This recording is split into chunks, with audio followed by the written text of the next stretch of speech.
Right now, it feels like we just finished Avengers Infinity War, and this is the part where Tony Stark is alone on Titan, just by himself. There's no LeBron, there's no AD. It's just insert the player that you feel as if the star for the Lakers right now. I don't feel so well, Mr. Stark. I don't feel so well. It's like, it's okay, LeBron. If you want to say it's Trez, then sure. Trez doesn't seem to be playing any defense.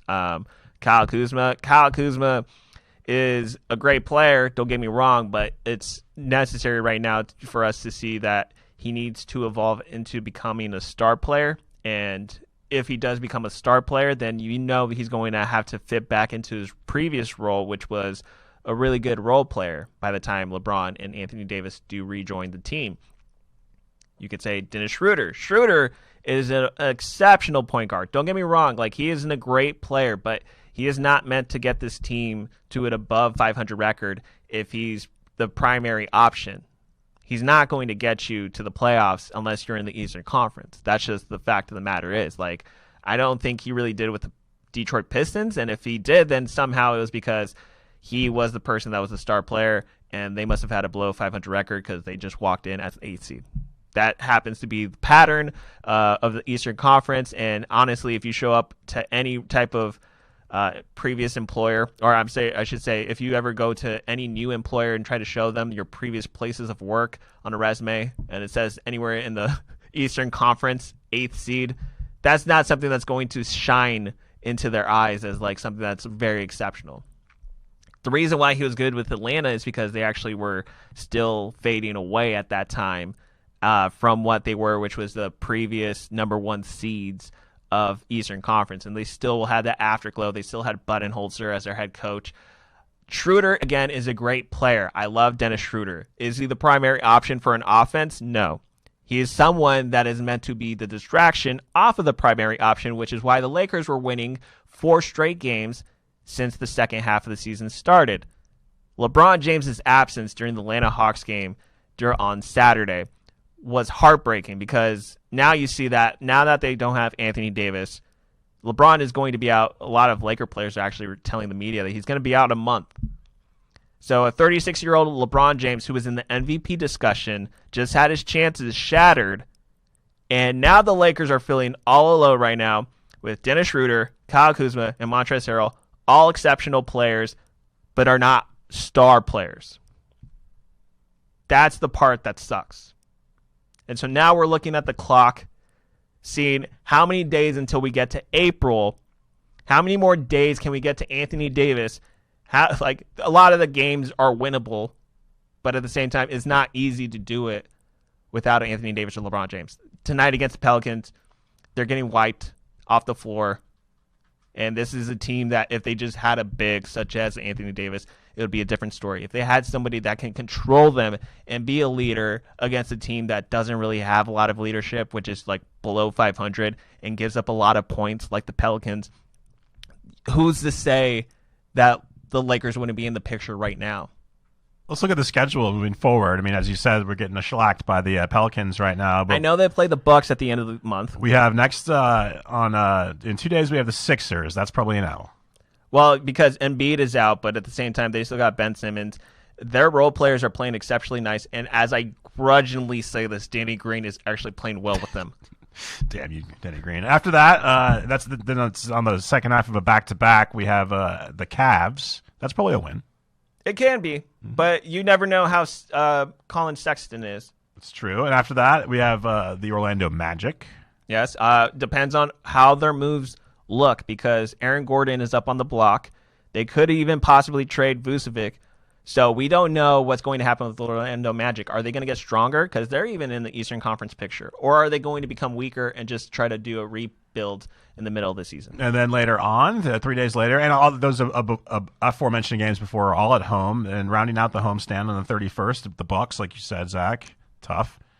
Yeah, that's the automatic L. We could just put just put that right there. And then following that, to start April, we have a 1, 2, 3, 4, 5, 6, 7-game road trip, starting out with the Kings. Probably win that one. Hopefully. Then the Clippers, back down to the Clippers. L, probably. Yes. Raptors after that. That's tough. Depends on, again, that's another team, like, you don't know what's going to happen at the trade deadline because they could trade Kyle Lowry or they could not. They could trade Powell as well. I've heard several Raptor players, Fred VanVleet being another. I've heard several of those names being on the block, so it's interesting to see what the Raptors are going to look like. Following that, we have 2 days later on the road once again, go down to South Beach. We have the Heat. Yeah, it's tough. That's tough. It's always hard to play in South Beach as well, too. And following that, flying back up the old I-95 corridor, going to Brooklyn for the Nets. So when's AD coming back? I don't know.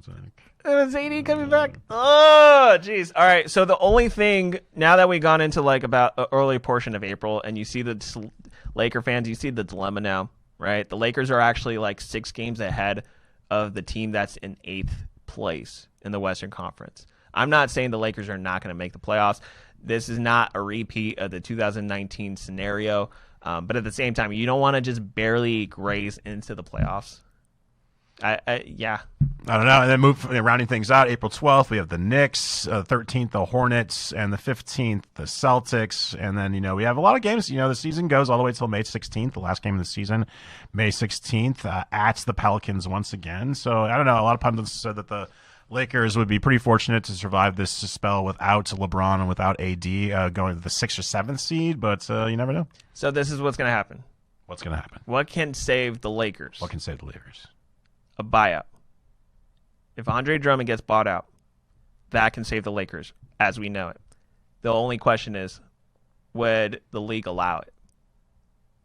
Would if the Cleveland Cavaliers do try to do that, do you think that any team would just I think this adds extra incentives because the Cavs are looking for a trade. They're not just trying to give them up for nothing. So I think now this is giving an extra incentive for other teams such as the Boston Celtics, even a Western Conference team, maybe I don't know, you can have the Phoenix Suns. No, that's not that. Maybe the Dallas Mavericks. I'm trying to think of somebody that would intentionally C-block the Lakers because they know they see them at a weak spot. This is a very opportune time to kind of take out the Lakers while you're going to have 2 players recovering just before the playoffs start. So they're willing to trade. These other teams are willing to trade for Andre Drummond. They were probably in the same category as the Lakers where they were going to be okay, we'll wait to see if he's going to get bought out. And if there was no bidders, the Cavs were probably just going to cut clean and then shake their hands, right? If there's something on the table and they know they can take out the Lakers, which is Andre Drummond potentially saving the Lakers season as we know it, there's going to be other teams throwing their stake at the table. That's interesting, Zach. 'Cause, of course, like you said, Andre Drummond and LaMarcus Aldridge are kind of the 2 big buyout contenders right now to go to a contender, double the pun. Yeah. I don't really necessarily think that you're going to see other teams or the league try to CB the Lakers. I think if any team's going to get CB'd, it's going to be the Nets because I think the Nets right now have proven themselves to be the kind of super team right now in waiting, adding all these pieces via free agency and also, buyouts as well. I think the Lakers are kind of sneaky right now, sneaky under the radar. I don't necessarily think that we're going to see teams going out of their way just to hamstring the Lakers. But those are the 2 teams specifically that are waiting for Andre Drummond, are the Nets and the Lakers. So if you know that the Lakers, who are the defending champs, who have the target on their back, and then you have the Prince to the Hair, this team that is on the rise, kind of like the Killmonger of the Black Panther scenario. He is the person that's trying to take off the throne, and that's the Nets. Even though Kevin Durant's out, they still look strong. They got Joe Harris, they got Landry Shamet, excellent shooters. They got Kyrie Irving, DeAndre Jordan, James Harden. It's when you look at that lineup, you're like, how is this even legal? It's not even fair. But Blake Griffin, you saw the first dunk since 2019. First dunk in, I think, 465 days. Yeah, I still don't think he's going to be. I think it's more of a David West in his later part rather than all-star David West, if that makes sense. How sore do you think Blake's knees were after that dunk? I think he's fine, actually. I wouldn't be surprised if we see more dunks. I don't think it's going to be the last time we see that. What's more sore, Blake Griffin's knees after that dunk or his comedy, his act right now? Definitely his comedy. definitely his comedy. But back to Andre Drummond real quick. I think the Lakers are relying on Andre Drummond. I don't think the San Antonio Spurs are dumb enough to even do the buyout scenario with LaMarcus Aldridge because the San Antonio Spurs have a legit shot at making the playoffs. They're 22-18. Why are they going to throw away their playoff chances by getting rid of LaMarcus Aldridge for free. Why would they do that? The Golden State Warriors are hurting because they don't have Steph. Steph might be coming back soon, but they're now in the 9th spot. Right behind them is the Memphis Grizzlies, who had Ja Morant come back after an ankle injury, a pretty serious one, but he did come back sooner than expected. So now that we see Memphis in the 10th seed, which is, again, another late runner, they were also in contention for the 8th seed. They had it and occupied it for the longest time and then gave it up to the Portland Trailblazers, which, if Lakers remember, they gave it up, and then that was the first round of last year's playoffs.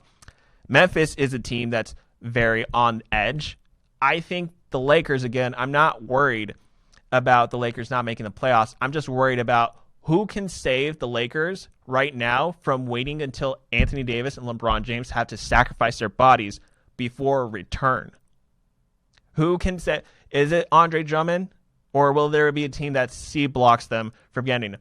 I don't think the Spurs are even willing to let go of LaMarcus Aldridge to let the Lakers have this win. And the Spurs are, I mean, they're right now in the hunt. I mean, they're still at the 7th spot right now. Yeah, that's what I was saying. Like, they're a good-looking team. Yeah. They're very good. It sucks that LaMarcus Aldridge is leaving on a sour note because, like, it would be one thing if they were out of the picture. Maybe if they're the Memphis Grizzlies spot, that would be one thing. But LaMarcus is like, I'm frustrated. And you're like, why are you frustrated? You're in 7th. You're in the contention. Like, if you play now, you play against a Phoenix Suns team, which I'm sorry, I think you have a better shot at playing the Phoenix Suns and advancing versus the Clippers or even the Utah Jazz.